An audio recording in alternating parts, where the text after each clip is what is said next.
name's Philippa Rowland and I come from Adelaide in South Australia. I currently have several roles, including as the President of the Multifaith Association of South Australia. In terms of how Laudato Si affected other faith communities, because I think the genesis of it was quite deliberately timed just before the Paris climate talks. And I think that what was captured within Laudato Si actually galvanized quite a lot of other faith groups to come forward and make statements or commitments of some degree from their own faith perspective. So in Paris there was actually the delivery of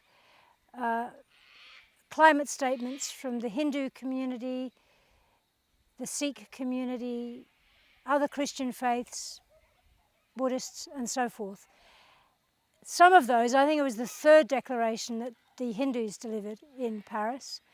but a lot of communities, those that have stopped and read the encyclical,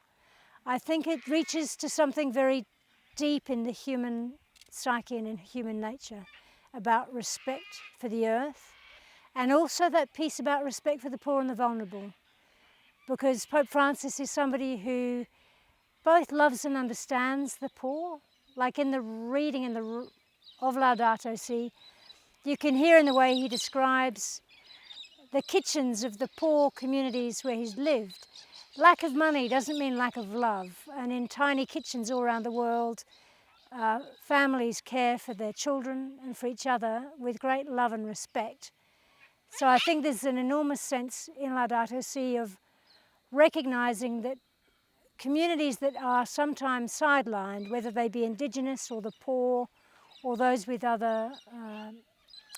crosses to bear, to put it that way, are very much uplifted and brought into the frame. And that's very important from a climate perspective, because of course it's the poor and the vulnerable who've done the least to contribute to the problem, who tend to be in the front line of having to deal with the impacts. So I think morally, ethically, scientifically, and in terms of bringing hope for people to start leading the way out of the mess we're in, Laudato Si has been pivotal to me. Well, I think in moving forward from here, there's an important element of recognising the urgency of action,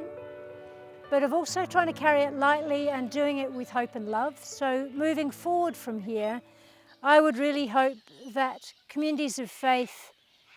come together to support each other and raise up each other's voices and somehow work so we can add value to what each other does. So rather than being lone voices in the wilderness, this actually builds into being a movement, and a movement that, if you like, is like shining a torch on the path ahead with a sense of we can do this, we can turn around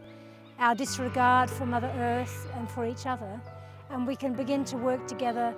to build a safer and saner and more just future.